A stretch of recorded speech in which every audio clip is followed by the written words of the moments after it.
به منصب و به پول، به خانه، به ماشین، به زن، به فرزند، مناز که اینها همه متاع دنیا هستند. بگور یک تا اینها را نمیبری. ای پسر از عمر پیری پیش می آید مگو. این مصرش برای ما و شما جوانها گفته است که آل پیر میشم بعد نماز میخونم، آل پنسیم ابرام بعد نماز میخونم. من سبدار بیچاره همین خیل میگم، آل ریشم دراز میکنم، پنسیه برآمدم بعد مسجد میرم.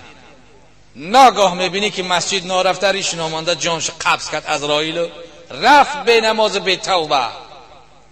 حالی اون بیچاره چی میشده باشد؟ پیشکی به ما و شما آگاه کرده است، از جوانا مخصوص مولوی جنون گفته ایستاده است ای پسر از عمر پیری پیش می آید مگو.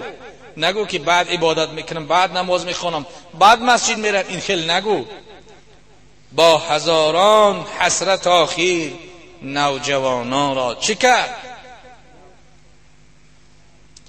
ای جنونی دردمندان همزی مکرش خسته اند، عاشقانی دردمند و جرعه نوشان را چه کرد؟ این مصرع ها به ما و شما هشدار میدهد که این عمری که خداوند جل جلاله به ما و شما عطا کرده است او را در غفلت بیهوده نگذرانیم. تا به نماز عصر هیچ کدام ما و شما نمیدانیم که زنده هستیم یا نه، یا تا نماز جمعه را ابتدا کردن یگان تا ما و شما نمیدانیم که آیا جمعه را میخوانیم یا نمیخوانیم، نمیدانیم. وقتی که نمیدانیم این ندانستن هم حکمت است.